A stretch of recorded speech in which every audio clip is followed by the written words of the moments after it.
Howdy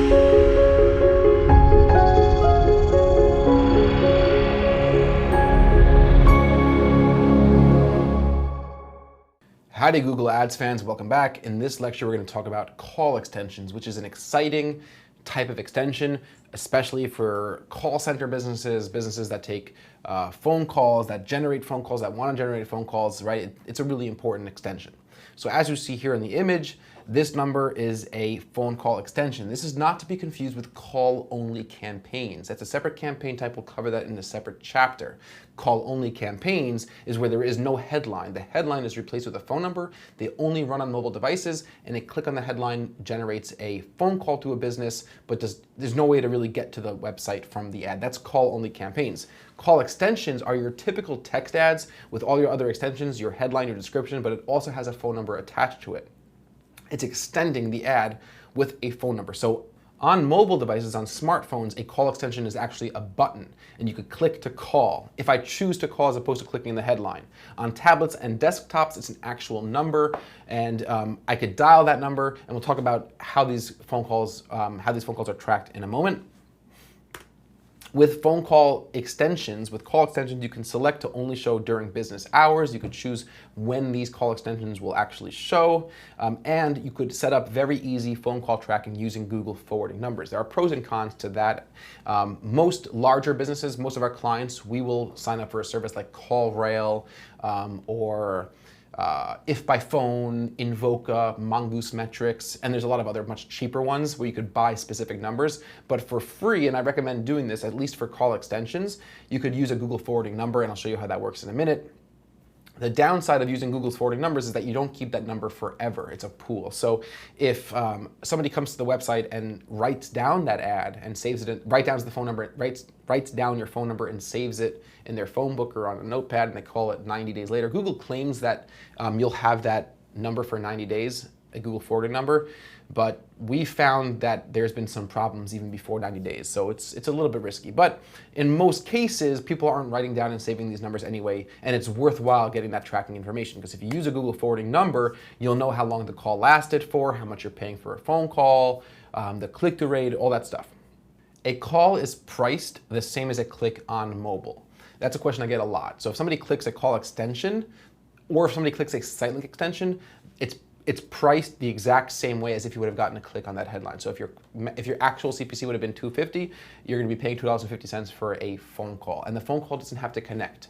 You don't have to actually pick up. Okay, that's a big part of people's confusion when it comes to phone extensions and how Google charges you. You don't have to have a connected phone call to be charged. The same way if somebody clicks a headline and your site never loads, or somebody doesn't buy anything, let's say, you still get charged for the click. If somebody writes down the number and dials it from their phone, their landline or their cell phone, and that's through a desktop or a tablet ad, even if you're using Google forwarding numbers and Google could register that you got a phone call, you're not going to get charged. Okay, so that's something to realize. There's no action taken online.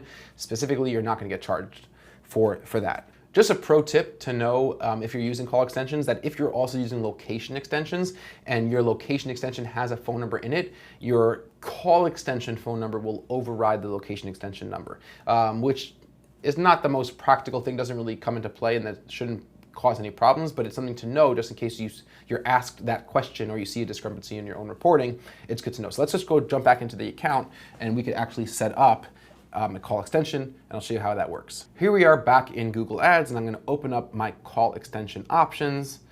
And again, it looks very familiar, and I'm going to click Add New Call Extension, and I'm going to configure some of these options. So we're going to keep it set to the United States, and I'm going to enter in just a sample number, just let's say 212-419-8647. Okay, that's my sample number. So that's the number that I want the phone to ultimately ring, okay? I'm gonna go into advanced options, skip over the conversion action for a second.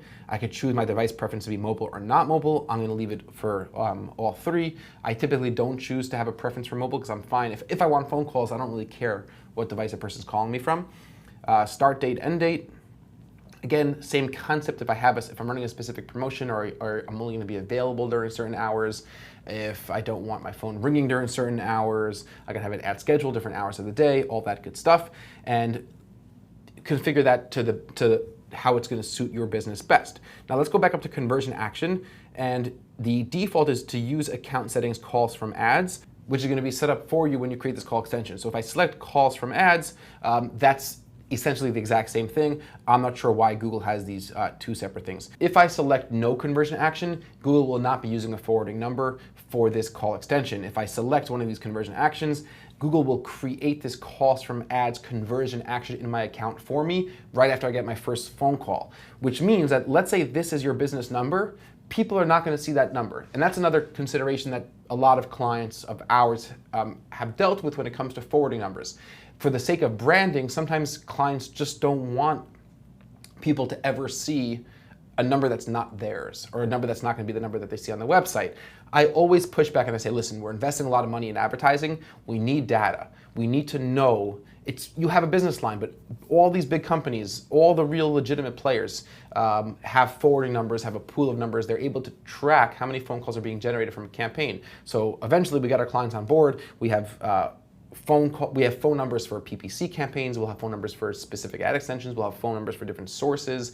We'll have phone numbers from Facebook campaigns, from chatbot campaigns, then you'd use that same software to get phone numbers for print ads, radio, etc. And it's really important, especially if you're generating a lot of phone calls. It's really, really worthwhile. So my basic parameter is if you're generating more than 25% of your leads through phone calls, it's an absolute must to have tracking.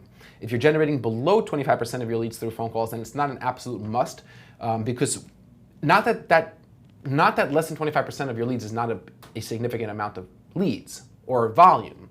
It's that you could use the metrics from form submissions as a proxy for anticipating what's leading to phone calls. So if I'm getting a lot of leads and conversions through these keywords, through these campaigns, then I could typically assume that I'm going to get a similar performance if people are calling. But if I'm spending a lot of money and really generating a high degree of phone calls, if people are coming to the site and calling me from the ads a lot, then I really want to know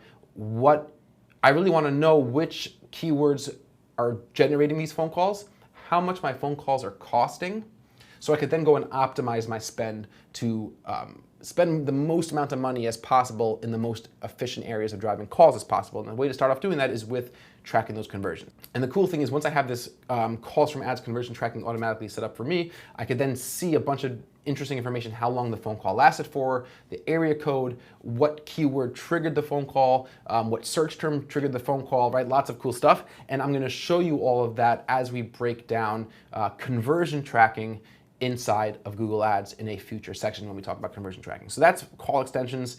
It's not for every business. If you want phone calls and you rely on phone calls and you could close your deals through phone calls and phone calls are good, by all means add call extensions. If you're really, really reliant on phone calls and phone calls work really well for you, then you're gonna wanna use call-only campaigns, which also work extraordinarily well for local service companies.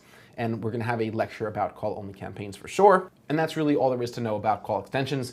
I will see you in the very next lecture when we talk about structured snippet extensions. Cheers for now.